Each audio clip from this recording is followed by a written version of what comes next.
Today we're going to be playing all of the most consistent decks in Clash Royale history, and we'll rate each one from 1 to 10. Hopping straight into things, guys, we are playing Royal Giant Cycle, which of course has to be one of the most consistent decks of all time. I mean, really ever since RG got the rework in 2019, it's been a top meta deck. And it's not only a good deck, it's a top meta deck, basically, always. I'm going to go for the Fisherman here, trying to get my king up off his Royal Ghost. I think we got the perfect placement. Yeah, that's going to help us out so much. Our opponent actually has RG himself, which I honestly didn't expect. Beautiful skeletons, though, just barely protecting that Hunter from... Oh. That actually got pulled. Okay. You know, I guess I'll go for an RG here. This Loki might not be the best RG I could have done, but... it at least might get a couple hits right here. I'm going to try to Barbaro. Maybe we could soak up a Hunter shot so that RG gets more damage. Yes, that was great. And you know what? We don't really get anything too crazy going for ourselves, guys, but we do have our king up, and that really helps out in the mirror matchup because then we can pull his RG to the middle and our king tower will start shooting it. Also, guys, I feel like another reason why RG is so consistent is because they just never seem to be nerfing the Fisherman at all. And I saw a lot of people asking for Fisherman to get a nerf, but honestly, I don't know if it needs one. Like, it's so weird. It just works so incredibly well simply in RG. Also, beautiful Fisherman pulling RG to the other lane. You could see the King Tower is doing work as well. Nice, that's pretty good. I'm going to go for the Evo Ghost here. But yeah, I don't know if Fisherman deserves a nerf, man. Like, it's used every time in RG, but just not used in a single other deck in the game, really. So it's hard to justify it getting a nerf, but I feel like it is a lot of the reason why RG has been really good for so long, and I don't really think it'll be bad even if they nerf it. Like, what can they really do to make it bad, bro? It can just, like, activate King Tower, so unless they just completely butcher the stats of the Fisherman, I feel like it'll always be a pretty good card. And Hunter as well is a card that you don't really see outside of RG, but in RG it does get really good value almost all the time. Ghost is very nice too, but that's kind of just broken in every single deck. And aside from that, it's really just cycle cards. But guys, the thing about RG is that I feel like it has just a little bit too much HP, so it always tends to just barely get that very final shot on the tower to get just a little bit of extra damage that it needs to win the game. Which is kind of annoying, man. I'm sure everybody has been there where you see, like, just a 1 HP RG, you're like, okay, that's surely going to get, like, 0 hits or maybe, like, 1 hit, but then it somehow gets, like, 2 or 3 hits out of nowhere. Also, I think we should be fine right here. He gets a few RG hits, but just not enough to take the win. We could just block up the lane here with our skeletons, get a Hunter down, and I think the King Tower activation was really the difference here in this mirror match, so we take a nice first win. I have to give Royal Giant a 9 out of 10 for consistency. Alright guys, so our next deck here is actually 2.6, and 2.6, I'm sure all of you guys were expecting to be in today's video. It's just one of the most consistent decks of all time. It has very solid cards, like all these cycle cards that, even if they get a few nerfs, they still end up always having some sort of value just in the fact that they can help you get to other cards really quickly. It just has some of the most strong defensive cards in the game, and of course, Hog just never really gets nerfed, so we always have the consistent way to get damage with it. And the reason that it is actually really good right now is mainly because of the Hero Musketeer. I actually saw a lot of people complaining on Twitter and stuff how 2.6 is single-handedly becoming meta just from Hero Musketeer, and I checked the leaderboards, and sure enough, it was absolutely everywhere, which is very surprising because it hasn't been that way with 2.6 in a very long time. We could actually go for a 1 HP Hero Musketeer ability. Bro, look at that! We get right on the tower! Okay, that is broken, obviously, guys. Come on now. Anyone trying to defend Hero Musketeer? Just watch that right there. 1 HP Musketeer. And yeah, he could have gone for, like, I don't know, arrows on it or, like, whatever spell he even has, but that's just, like, so bad having to waste a whole 3 elixir arrows on, like, a 1 elixir... I mean, not a 1 elixir, 1 HP Hero Musketeer. And once again, right here, our Hero Musketeer is very low HP, but he's going to have to play something, otherwise we can just... okay, he missed the arrows. We just ability, that is going to get on the tower, and it's probably going to take the whole tower. I don't know really what this guy is doing, but he tried, man. That is good game. Honestly, 2.6 deserves a 9 out of 10 for consistency. I feel like it's been just viable for so long, but it's not always been one of the very best decks in the game. Guys, Royal Hogs Earthquake has actually been crazy consistent since its release. I feel like it's even been a little bit more consistent than Hog Earthquake. And it just always seems to be one of the very top meta decks in the game. There was like a short period, I think, when Goblin Demolisher and stuff was very broken that we didn't really see piggies, but then it just came back so strong ever since the Evo Piggies got released. Also, wait, this mini Pekka. Oh my gosh. Okay, thank goodness the Ice Spirit killed that mini Pekka, dude. If that was like a level or two higher, that would have ended the game. Guys, I feel like one of the main things about a lot of these decks here in today's video is that they're just very adaptable to the meta. Like, you can very easily switch like a card or two to make it work really well. Like, you know, in this deck, you can take out fire. You can take out like Ice Spirit, put Fire Spirit if Fire Spirit's stronger. Or you can like take out Cannon and put, I don't know, like a Goblin Hut or something random if Cannon is not good. So these types of decks just end up being so dominant over the course of time and are just really safe decks to put your resources into simply because of how adaptable they can be. Alright guys, our opponent goes for the Giant. We're just going to Evo Piggies right here. Also, his Lightning is out of cycle, so I feel like we can probably defend the Giant push and not really take too much damage. Really nice for us as well that his mini Pekka is out, so that means that he can't really make that good of a Giant push without it, I feel like. Gonna go for the Skellies here just to be 100% sure that mini Pekka doesn't do too much. I'm also gonna log Delivery. That should just about fully kill the Giant push. We're gonna get Piggies as well because his Dark Prince is out of cycle, so this should be quite nice. He does actually play the Evo Bomber defensively, which is really bad for him because now we could probably just get our King up off of it unless he tries to go in for something right here. Alright, he goes for the Giant all the way in the back.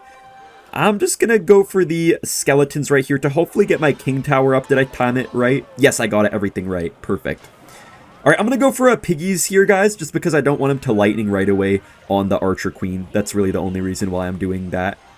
Yeah, you can see that Queen gets so much value. He could go for a late Lightning, and he actually does end up going for the late Lightning, but it was just so late that it doesn't really get that much value for him, I feel like. Yeah, we can go for the Earthquake on defense, guys. Don't be afraid to use defensive Earthquakes with this deck, because you do have to at times.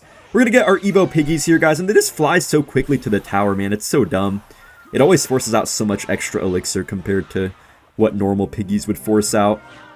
We're going to get our Queen down, go for the ability right away, and he does go for his Lightning, but he didn't have the elixir for that mini Pekka ability because of that, so we just counter everything pretty nice and cheap right here. Piggies actually don't pull back the Mega Minion, but I don't really know if it matters.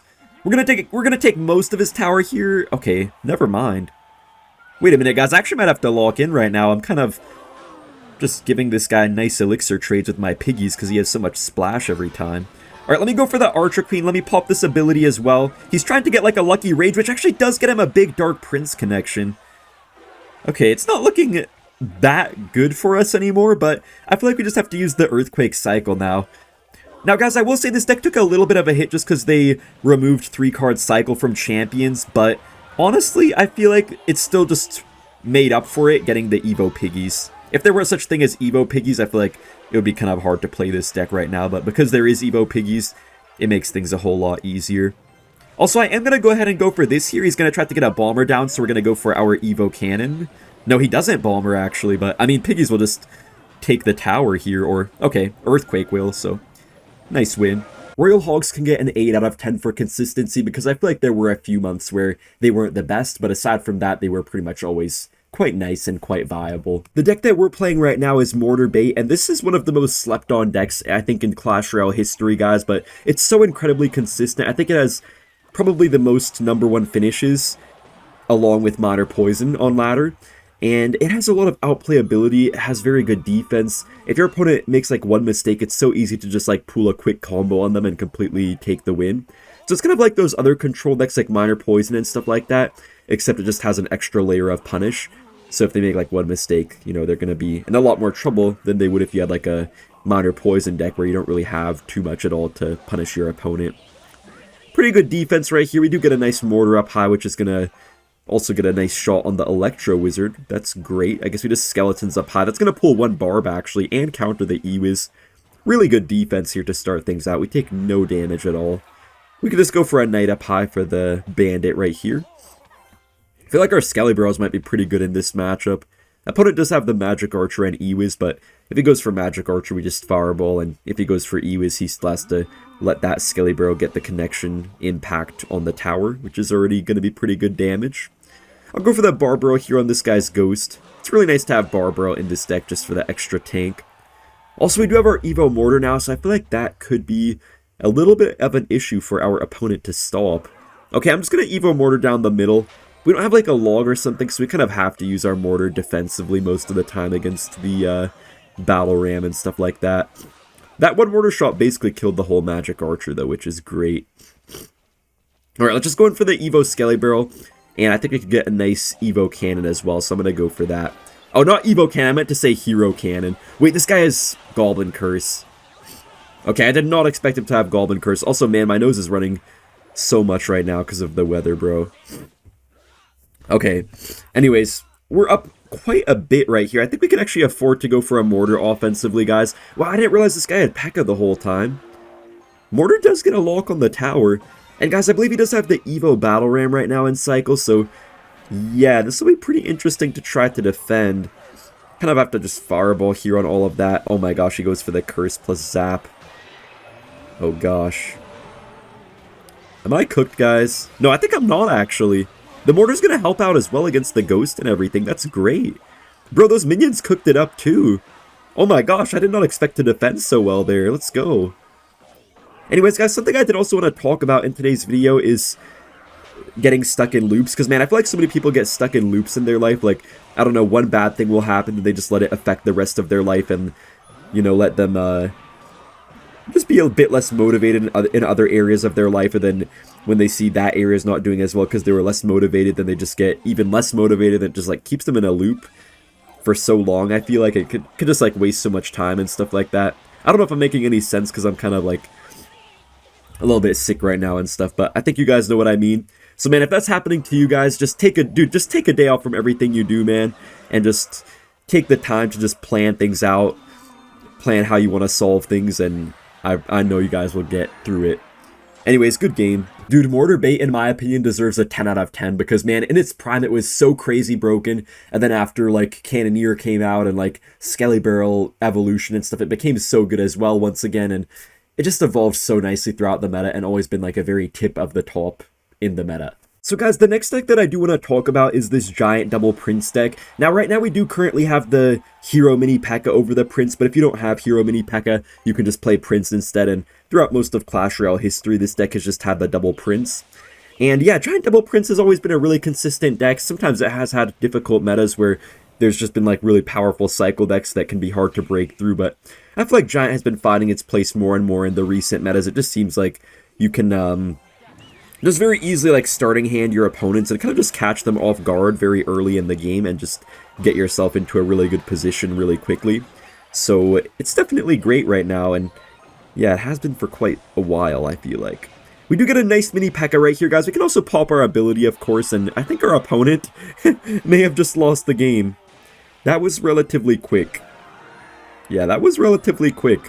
He's still trying, though, but I think it's over, so I'll see you in the next match. Man, I feel like Giant deserves a 7 out of 10 for consistency because it is very consistently kind of a little bit in the meta, but sometimes it's just like kind of a joke of a deck that you can just like so easily beat if you have the right counter, but at other times it can be a little bit threatening too. Okay, we're up against Vincent Van Gogh. This guy made some very good Clash Royale plays, but he was never praised until after his death, unfortunately.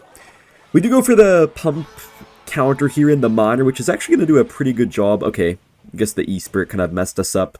This guy may have like Pumpo, actually, because I don't know why else he would have a random E-Spirit. And anyways, guys, this balloon deck right here, 2.9 balloon cycle, it's just really powerful because I feel like the balloon itself is such an underrated win condition, honestly. I don't really see people ever saying that balloon is overpowered. I mean, once in a while I'll see some people kind of complaining about it, but very rarely. But guys, the balloon, man, it just always so consistently is able to get chip damage on the tower just with that death bomb, you know? It's not even about the balloon itself getting to the tower, just that simple death bomb does like a good, you know, almost 400 damage every time, and pair that with like the Miner chip, you can pretty much beat any matchup. Even if they have a lot of air counters, you just get death bombs, you get Miner chip, and just like that, you're in such a good spot. Our opponent here is cycling so fast right now, man. Oh my gosh. He goes for another Elixir Collector. I guess we just go for a Barbell, then try to get a Loon off. Maybe we go for a Miner on the pump as well. He does go for the Archer Queen, which actually does get directly on my balloon. We're going to get death damage, though, which I guess is kind of nice. That's kind of what I was just talking about, the death damage adding up. Opponent does actually get a nice prediction there, though. I'll give him that. I guess we take one Archer Queen hit here, but That's not too bad. Oh my gosh, this guy's cycling so freaking fast, dude. He's probably gonna get another pump down in like 1 second, so I'm gonna have to just try to go all in right here. Yeah, guys, I have to try to go all in here. I know he's gonna Archer Queen, so I'm gonna try to get a Bar Barrel to block it. Nice, guys, the Bar Barrel's gonna block the Queen! And we get Skeletons down to block as well, and we can also Evo Snowball as well. Guys, look at that Snowball. That's gonna get us a nice amount of balloon hits right here. We almost take the whole tower, so right now it's really just gonna be a matter of trying to defend, which is going to be extremely difficult, I'm sure. Musketeer does get on the Xbow, though, which is great. He does go for the Queen ability, but it really doesn't do anything for him. Yeah, that was kind of a bad Queen ability there, actually. We can just go for the Miner on the Pump, then Balloon to take his tower, hopefully. I don't know why he's even trying to protect the Pump right there, because I feel like he doesn't have time to actually get the value out of it. Yeah, so Balloon Death Bomb takes the entire tower, and this guy's really going for an Xbow in that position where I can just place stuff right on top of it. That is kind of funny. We could go for a Snowball here as well, guys, and we do luckily take a nice win. I think Miner Balloon deserves an 8 out of 10 because it's been quite consistent, but it's been especially better recently with like the Musketeer Evo and the Hero Musketeer.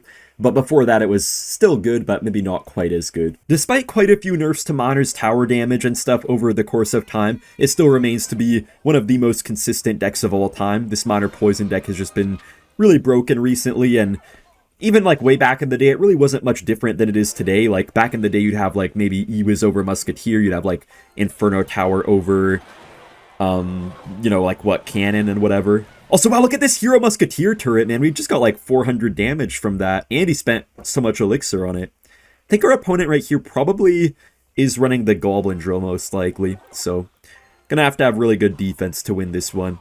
Goblin Drill can be a bit rough at times, since we don't have like a Valkyrie or a Dark Prince, but I feel like it's winnable if we play our cards perfect. He does go for the Cannon, that's just always a +1 trade for us, so love to see that. I'm gonna Musketeer kind of high, because I know he probably has Poison, so if I play it too low, he will just poison it, obviously, so not gonna do that. We do get a nice Miner, but I actually kind of messed up, I think. I feel like I should have played that a little bit earlier, so the Miner would tank for the Demolisher hits and maybe allow the Musketeer to get some value. We should be okay, though. I don't know why this guy's playing so passive. Okay, he does finally go in for the Drill now, but look at our Cannon. It's actually going to target the Drill first, and Demolisher is going to just die, which is great. We could just go for Skeletons here, get a Miner to the side as well, and hopefully we're going to get a little bit of tower damage. Yes, Miner is on the tower there. It's going to get like 3 hits or so, which is pretty nice. Okay, our opponent's going for another Goblin Drill. I'm going to try to predict it. Oh, shoot. I kind of messed up there. Oh, no. Wall breakers? Okay, I mean, we're going to take a lot of damage, but at least we're still alive. Okay, this will be interesting now. I kind of messed up there. I didn't mean to wall breakers, but it's all good. I mean, I did mean to wall breakers, but I meant to knight like a bit lower, is what I tried to do. Alrighty, just go for a poison on the floor. Oh, okay, actually that should be good. That should be good. Yeah, poison's gonna chip the knight and everything. That's perfect. Alright, I take that. Okay, we can just go for, I guess, an early Cannon kind of up high, guys. We're making sure that the Cannon is facing the left side tower, so if he tries to poison, he can't hit the tower that he's going for. Also, his Cannon here is gonna just die to our Musketeer. He misses the Snowball there, and Wall breakers plus log on defense, guys, do fully counter the Drill very easily, which is great. We're going to pop our Hero Musketeer ability. Turret is on the tower! Nice, guys! That reached from so far away. I honestly didn't expect it to actually get on that quickly. I thought, like, it would have to maybe walk up a bit. I thought I messed up the turret and it wasn't, like, in range and stuff, but it actually was. He does go for the Snowball here, but I'm not even going to defend too much, man. I'm just going to try to end this game already. We could just go for a nice poison here on the Skeletons, and Miner, I guess, will not get quite enough damage, but does do most of it. He's saying good game already. He's still trying to win, though.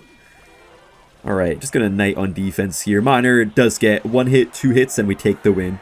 Okay, man, Miner Poison gets a 10 out of 10 for consistency. It's been, like, the best deck forever. Alright, guys, now we're playing 3.0 Xbow, and I feel like 3.0 Xbow has just always been so consistent in the game. It just always found a way to beat even really hard matchups. On like Cannon Cart was meta, it would still somehow beat those Cannon Cart decks, or when Giant is meta, it still seems to even find a way to beat Giant. It feels like there's always some outplayability with Xbow, which is I think what makes it so powerful right now.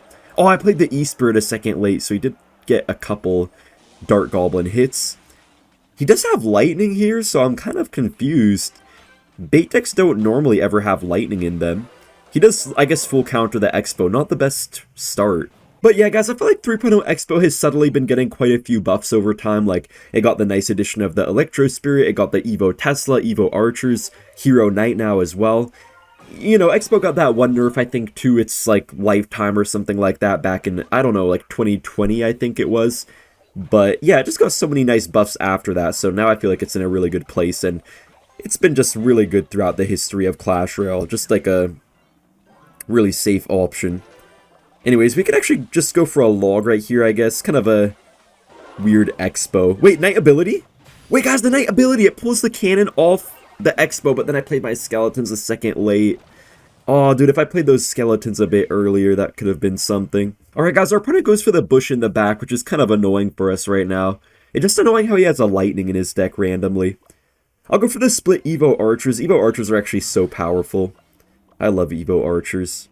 Well, actually, I don't love them. That was a lie. I hate them, actually. They're fun to play, though. But, yeah, I hate facing it. It's so annoying, so no skill and toxic. Man, Xbow actually does get kind of damaged there by the Dart Goblin poison and everything. We get no damage once again. Bro, I have not touched this guy's tower at all so far. Which is kind of concerning, because I do like to touch the tower, actually. Okay, pause. That kind of came out interestingly. Anyways, let's go for an Xbow right here, guys, and I'm just gonna log this here. Xbow does finally get on the tower, oh my gosh. And guys, we're gonna kind of start the fireball cycle right here, because I feel like it's gonna be hard to get a lock against all that this guy has, but if we can just slowly chip him out with the fireballs, I think that's gonna be great for us. Let's get a Tesla down right here, then also skeletons. He does go for the aggressive lightning there, which is actually gonna allow him to take the damage lead, but he spent a lot of elixir, guys, so we're going to try to punish him for that, hopefully. Let's just go for the knight right here. Let's get this down. Let's get an E-Spirit as well. Okay, Archer actually might kill the Dart Goblin here. We could just log this Skelly Barrel, and I think we actually might get a small Xbow log. Oh, he barely gets the cannon down in time. Man, it's so hard to break through this guy, bro. Evo Archers, though, are going to DPS down the Ice Golem, and we do actually get a very small Xbow lock here on the tower. This guy has Delivery, which I feel like is actually what's kind of been messing up his cycle. I didn't even know he had that, but I feel like Delivery can make your cycle really awkward. That's why I usually prefer stuff like Little Prince over a Delivery, because Delivery can just really mess you up in some matchups like this one in particular. Nice! Xbow actually does get on the tower. I'm going to pre-log here. Oh, we don't actually hit anything, but doesn't really matter. Just going to try to get a few fireballs off, and that's really all we should need to win this game. Yeah, the spell cycle of Xbow is so nice, guys. Some matchups you don't even have to actually play your Xbow. All you do is you just basically get fireball after fireball after fireball and defend perfectly. And that's the game, basically. Okay, this guy does go for a cannon, which is kind of annoying. I think my archer's a little bit late on it, I guess, so... Oh! Wait, we still get a lock. Okay, we just need to get to one more fireball right here, man. Xbow is feeling so good right now. I didn't even really use my Hero Knight, but it can be really nice as well in this deck. Man, I think Xbow deserves a 9 out of 10 for consistency as well, because there once in a while is like a very bad meta that you can't really play it in, but aside from that, it feels like it's almost always a deck that can be viable at the very top of ladder.